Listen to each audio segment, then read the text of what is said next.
So, ayan mga pre, magandang umaga, hapon, tanghali, no, sa inyong lahat. Kung nasan man po kayo ngayon, magandang buhay po, ayan. So ngayon, pag-uusapan po natin ito mga pre, itong mga Duterte, pag-uusapan natin. Kasi, yung kanilang ka-fake newsan, unang-una yung kanilang ka-fake newsan.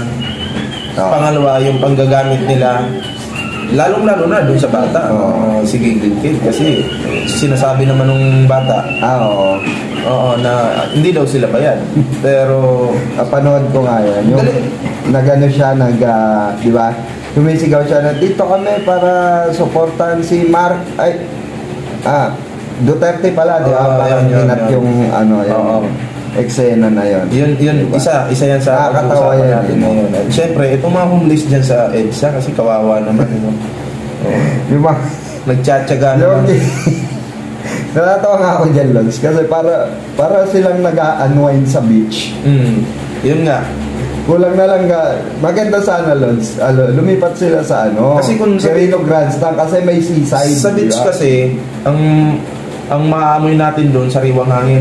Sa EDSA, sariwang taing puta. Pagkasintabi pa sa mga ako naniniwala ako, yung mga nakatira dyan, yung tumitira na dyan, yung alam mo yung tapon supot. Tapon supot. Oo. Parang isusupot lang nila yung mga pagka nalulumi sila o naiihi sila, saan nila itatapon yung supot.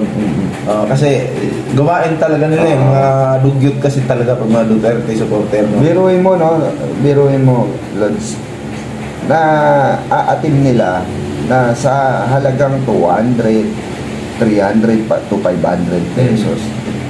Talaga nila, ipag-nuknukan nila sa gobyerno na meron silang pinaglalaban. Meron, di ba? Meron. 500 pesos at 200. Yun yung pinaglalaban nila.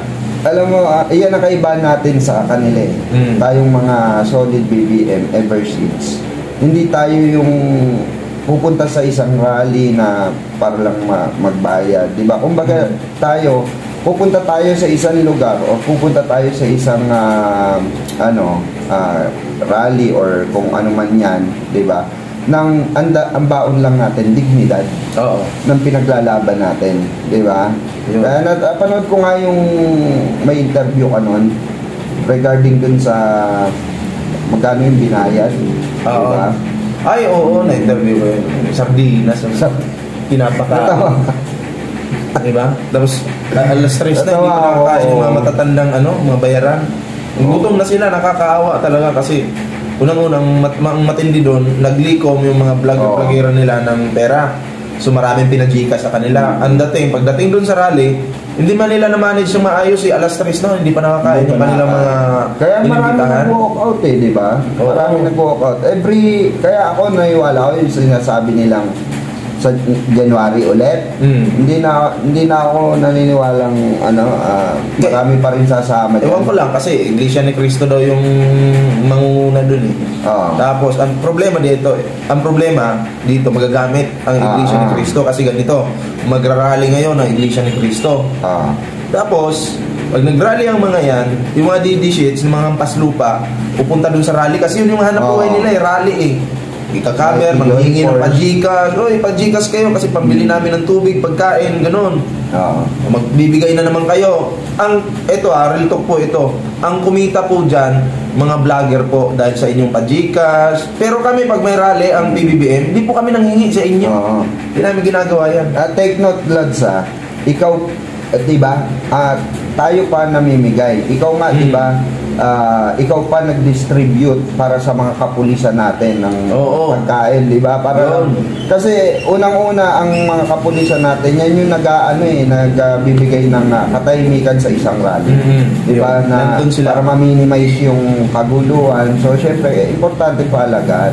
Kaya, di ba? Kasi sa ginawa mo, Lods, na provide ka sa Ang INC kasi, relihiyon yan. Tapos, magrarally na ngayon, INC. Pagpalagay natin matutuloy. Okay, pagpalagay natin. Tapos, andun yung DD sheets.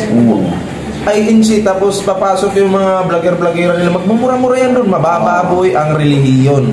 Correct. Kasi ganun mga atake nila mga adik, ganyan. Tapos magmumura, kung sino-sino mumurahin nila. Okay lang naman magmura kayo, pero simbahan, INC, kasama nyo. Correct. Diba? So, sino yung nagamit dito? Sino yung magagamit? INC po. Sino yung pagkakakitaan po ang INC? Correct. Uling-uli na namin kasi yung galawan, guys. Oo, alam na natin. Kumbaga paulit-ulit na lang every time na may kunwari may rally. Uling-ulit na namin yung galawan nila dahil nga dun sa mga bagay na ever since gawain na nila. Biruin nyo paulit-ulit lang. Kung tutusin, guys, pag nakita nyo yung mga pagmumukha ng mga regular sa rally ng DD Sheets, pag umatin ka ulit sa panibago, yun na mukha pa rin ang kasi regular ng bayaran ni Lods eh. Kumbaga, kontrata na yung mga yan eh. Mahirap sa kanila kasi nababayaran. Yes, tama. No, ang mahirap sa kanila, nababayaran sila, tapos yung posisyon nila maninira. Kasi pag hindi ka manira, hindi ka naman babayaran eh. Oo. Ganun yun.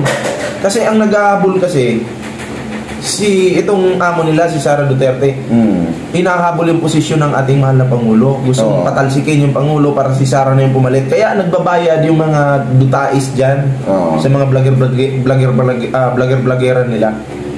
Ngayon, mapunta tayo kay Gigil Kid.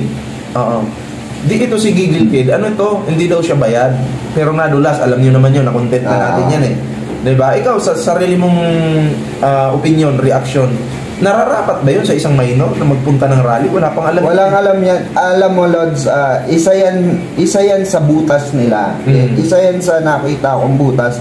Bakit pupunta ang isang 13 years old at papayagan ng magulang na gamitin itong bata na to, na para lang sabihin, guys, na meron nang alam itong bata na ito. Actually, may manager siya. Bukod sa magulang, dapat yung manager din masisi. Kung may kaso ba yan? Kasi minor eh. Yung naghahawak noon kay Marlo Arizala, yung manager na yun.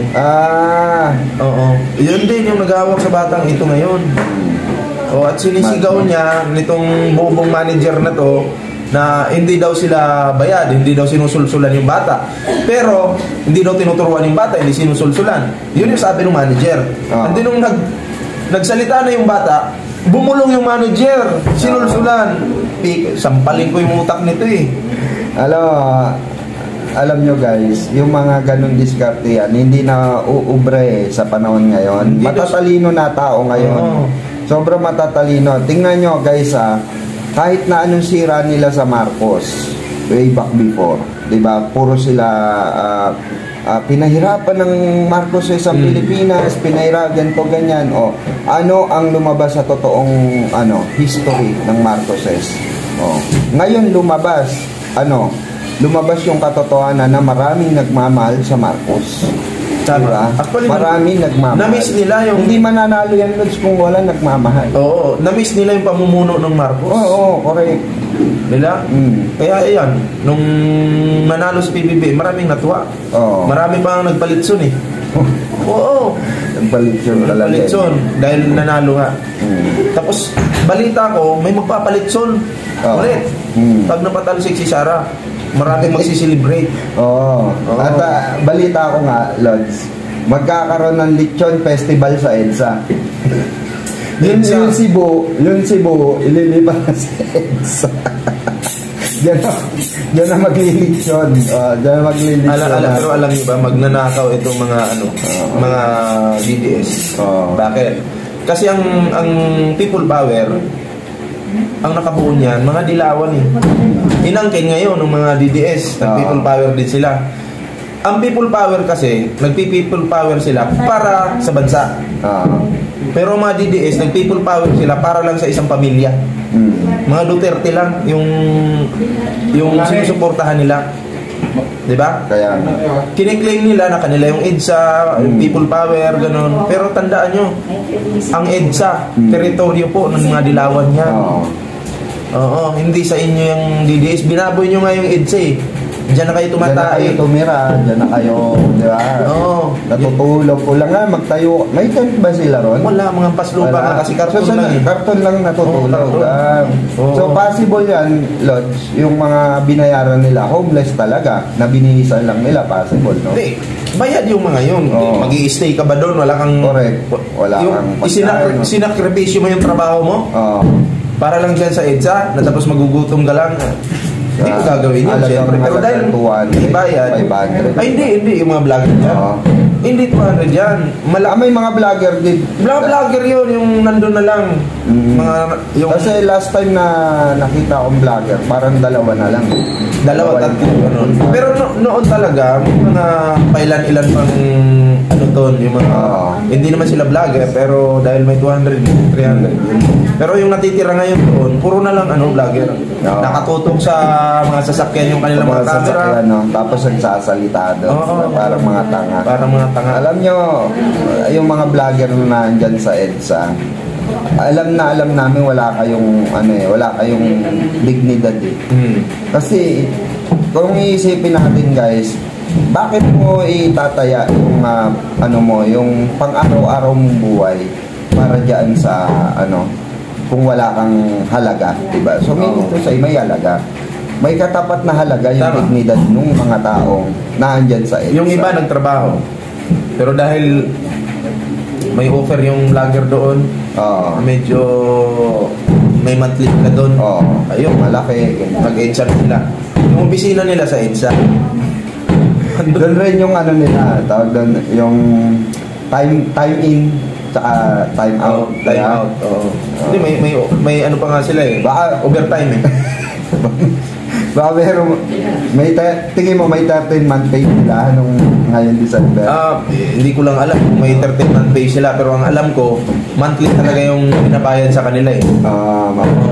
Ako feeling ko meron yan, yung 13-month pay bonus. Kasi kailan ba sila nag-start? Alos kasi konti na lang sila. Magtatatlong buwan na yata sila eh. Diyan sa EDSA eh. O 2 buwan. Di 2 buwan yung babayaran sa kanila. Mga bayad sila. Mga bayad, mga bayad. Ang problema kasi, doon na sila tumatayo. Magpatayo na lang kaya sila ng CR doon.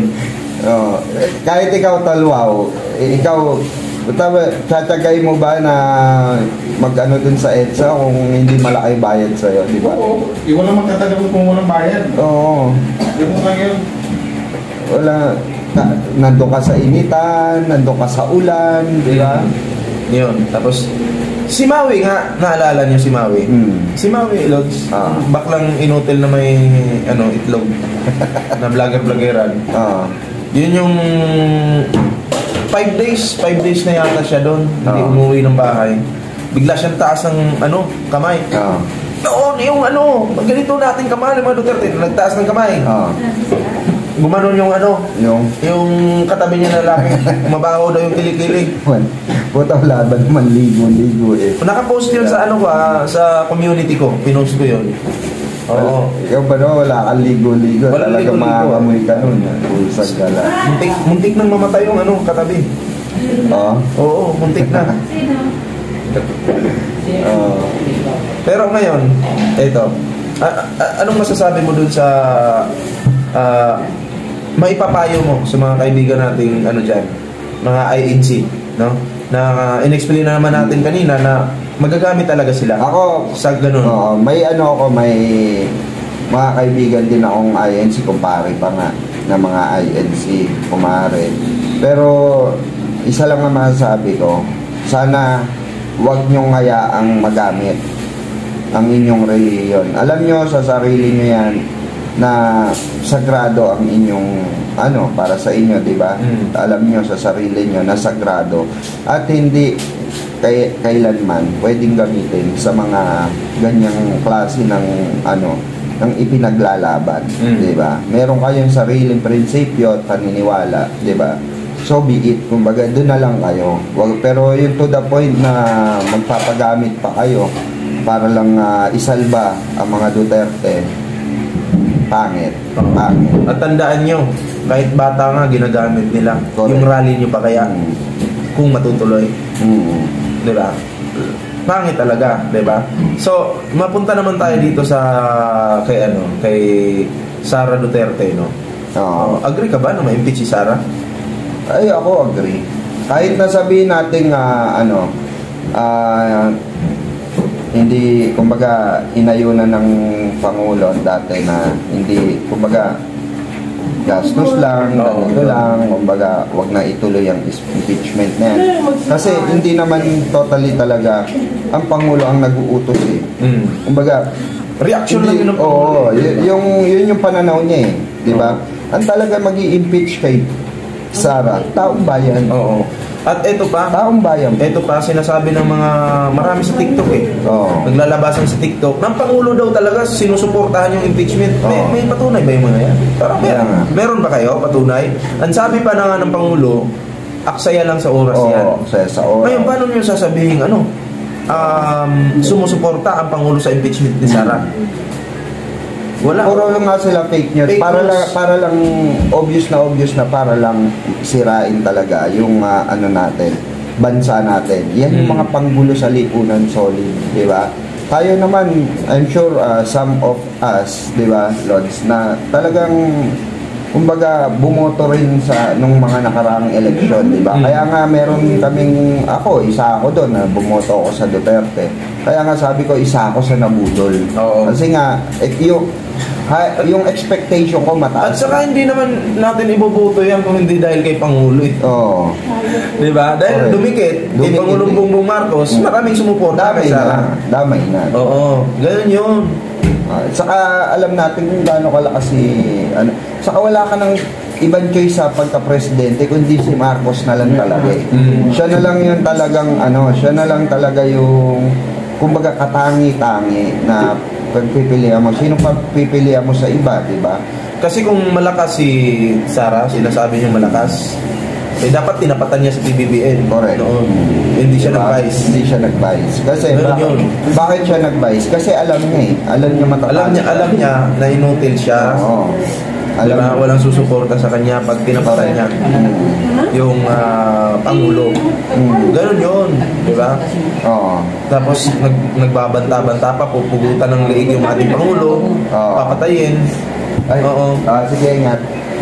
Diba? Uwi na kayo, Ma'am Dani? Kain mo na. Okay. So ayan, may mga tayo dito, andito kami sa bahay ng ating kasamahan.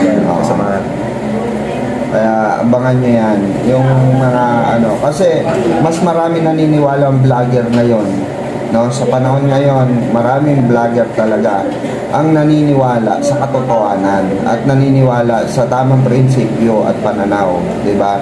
Kaya tayo lumalaban, pinagtatanggol natin ang ating mahal na presidente nang hindi natin kailangan magpabayad na kagaya ng Duterte na kailangan pa tayo puntahan sa bahay-bahay natin para bayaran, kakausapin yung mga vlogger para bayaran, di ba? Kami guys, talagang ever since kasi nagko-content na kami, we are content creator na. Kumbaga, kung ano yung topic, kung ano yung issue, at pag aaralan namin yung issue, doon natin nakikita kasi, ito pala yung tama. Hindi kami Ito pala. fake news na gumagawa-gawa ng kwento. Ganyan yun. Kami, meron kaming kumbaga sariling investigasyon na ginagawa. Kung sino ang susuporta namin. Yun. Kasi, tao tayo eh, 'di ba? Alam natin tama kung tama ba yung ginagawa natin o nasa mali tayo, 'di ba? Siyempre kung binabayaran ka, alam mo sa sarili mo 'yun, 'di ba? Na lalo na kami may mga prinsipyo kami kahit na mahirap kaming tao. Diba? Sabi nga nung kasama ko si Chris Olo, mahirap yung kalagayan ng kabila. Oo. Kasi sila, mga bayaran para manira. Correct. Tayo, pag nabigyan tayo ng mga halimbawa, mga regalo, i-deserve natin yun. Oo, deserve yun. Regalo yun eh. Oo. Di ba? At yung mga regalo na yun, galing dun sa mga followers natin, subscribers natin, di ba? Oo. Na nakaka-appreciate ng ginagawa natin dito. Di ba? At eto pa, magrarally. Halimbawa, magrarally yung INC. maniwala ka sa akin. Itong gigil kid na to na Nandun sinasabi na nila, nandun na naman yan. For sure yan. Oo. Iano nila yan. Diba? Doon magsasalita, maninira. Tayo, Diba? ba't hindi natin ginagawa? Darating yan. Kung tutuusin, di ba? Kaya rin natin magbayad ng bata, kaya rin natin, pero hindi natin ginagawa. Bakit? Kasi alam natin masama yun. Alam natin mali yun. At ang sabi pa niya doon sa rally nung nakaraan, galit ako kay BBM. Sabi niya, galit ako kay BBM. Kasi yung tatay ko, adik. Nakulong yung tatay ko dahil kay BBM. Anong kasalanan ng Pangulo? Nung nag-adik yung tatay niya, panahon ni Digong. Nakulong yung tatay niya, panahon ni Digong. Bakit mo sisisihin si BBM ngayon? Kaya nga. Dahil adik yung tatay mo, di ba? Malamang sa malamang na... Ang kulong. Hindi. Na-adapt mo yun. Oo. Sana wag naman. Oo. You mean, Lods, tingin mo may, na rin, may kumakarga na rin. Ay, hindi man ko sinasabing kumakarga siya, pero yung mga words ng tatay niya, siguro na-adapt niya. Tingnan mo nung bata yan, nung naka-vice ganda yan, parang kala mo, hindi makabasag pinggan. Hindi. Akala mo pag nagsalita, yung expert na ba? Yung mga salitang kaling hindi magandang pakinggan, di ba? Yun. Pero abangan nyo yan sa rally ng INC. Kapag natuloy yung INC, darating yan. Correct. Oo. Kasi nga, kinontrata na yan eh. Malamang sa malamang, ganun. Ang malaking tanong lang kasi kung naging alitate niya, bakit nasasihin niya si... Ayun nga. Kasi bayad eh. Kailangan niyang paniwalaan yung tao na, oy, adik yung tatay ko nang dahil kay BBM, ganun. Kasi, yun yung script. May script eh. Diba? Diba binibigyan ng sasabihin, binubulungan. Kasi ang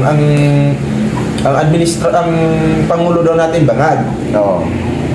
Sabi nila. Kaya yun yung pang-atake nila kay Pangulong Bongbong Marcos. Kaya siningit niya ngayon yung tatay niya na bangag din. Na totoong bangag. Di ba? Yung kay PBBM kasi gawa lang yun eh. Totoong bangag. Nagbangag-bangag yung tatay mo sa panahon ni Digong. Nakulong yung tatay mo sa panahon ni Digong. Dapat nga pinatay na. Bakit buhay pa yan? Correct. Diba? Saka dapat, Lord, yung sinasabi nilang bangag, until now, dapat napatunayan na nila yun eh. Bakit hindi nila mapatunayan, guys? Kasi wala yung evidence, wala. Puro fake news. Meron silang video, kaso edited AI na yun. Diba? Kaya sabi ko sa live ko, nung guys, alam niyo, napanood niyo yun. Sabi ko nga, kukuha rin lang kayo mga DD sheets ng IT. Hindi pa magaling na magaling. Bobo. Sablay pa, 'di ba? Kitang-kita mo yung nilatyan ng mukha, pinunit yung dito. 'Di ba? Pinirahan lang nga sila ng IT. Magkano kaya bayad nila ron? Mahal yun. Kasi yun yung nila eh, pangbala sana sa administrasyon eh, kaso palpak. Obvious na obvious. Dapat yung kinuha nyo yung medyo magaling. Magaling talaga sa editing. Yeah. Kasi hindi naman ganun yung buhok ni PBB eh. Ang layo. Parang may nakahanap ng video noon, Lods. Kamukha ni Duterte. Meron? Oo. May nakahanap ng video noon. Yung literally video talaga yon na gumagamit. Tapos tawid siya ni Duterte. Wala na tayong asahan dyan kay Duterte kasi si Duterte, na yan eh, bangag, floating. Nagpipintanil yan, di ba? Oo. Sa isang interview, sabi ni Digong, para kasi akong malapit na sa yung parang nasa langit. Yun yung sabi niya. Oo. Tapos, gusto daw niya floating. Oo, kasi masarap daw talaga sa pakiramdam. Tapos, ang epekto daw po ng fentanyl, 2 to 3 days daw. Yun yung sabi niya. Hindi po ako may interview yan. Nasa mainstream, nasa binalita yan ha. Nasa mainstream media din yan. Correct. Oo, binalita yan. Hindi tayo gumagawa ng kwento katulad ng mga DDS dyan, ng mga tanga. Puro kwento, di ba? Ganon. So, mga fake news sila. So, bago tayo magtapos, Lods, may mensahe ka ba sa mga Pakilala ka pala muna. Ayan, sa mga hindi po nakakilala, ako po si Virador Picua. Ayan, ito po ang aking channel. Kung gusto nyo po akong bisitahin, ayan po. Ito po ang aking channel, guys. Ayan, Virador Picua po, ayan. Yan, suportahan po natin na Virador Picua. So, ayan. Search lang po yan. Vote for me. Also, Wow Life, ayan. Wow Life. Marami po kami. So, abangan nyo po yan. Abangan nyo po yan. Abangan nyo yan. Kasi, kailangan nating fokusan ito ngayon kasi marami ng mga tao yung nagkakaroon ng kapansanan sa utak. So, tututukan po natin yan. Correct. Oo. So, lalong-lalo na yung mga DD-shits. Tututukan natin yan. Babarahin natin yung kanilang ka-fake news. Saka, ang masasabi ko, may last word para sa mga DDS na naandyan. Last word para sa kanila. Last word. Okay, ang last word ko dyan para sa inyo, sa mga dutae dyan, no, na tumatay dyan sa EDSA. Pasintabi po sa mga kumakain. Lagyan nyo naman ng bigyan nyo naman ng kahit kutiting na dignidad or kahihiyan yung pamilya nyo. Kasi nakakahiya kayo sobra. Obvious na ibebenta nyo yung sarili nyong prinsipyo para lang sa pera, no? Hindi maganda. Kaya kung vlogger ka, patunayan mong vlogger ka, di ba? Hindi mo kailangang magbibibilad diyan, di ba? Para lang sa kakapuranggot. Hindi ka naman, tandaan nyo, tao kayo, hindi kayo tuyo para magbilad-bilad dyan. Hindi kayo daing, di ba? So, ayun lang po, maraming salamat. Suportahan po natin Virador Picua. Virador Picua po. Siyempre, abangan nyo, marami pang kasamahan natin. Magdadatingan, abangan nyo yan. Wow Life, Dems Life, yan. So, abangan nyo po yan. So, yun lang guys, ingat, and bye-bye. Panoorin nyo po mamaya, may upload po siya sa channel niya. Ibang topic din po yun. Patungkol din po sa mga about kay Sara naman yan. Dun sa hindi masagot na pa rin until now, yun sa confidential fund. Yun. So, yun lang, ingat and bye-bye guys. God bless sa susunod. God bless Philippines.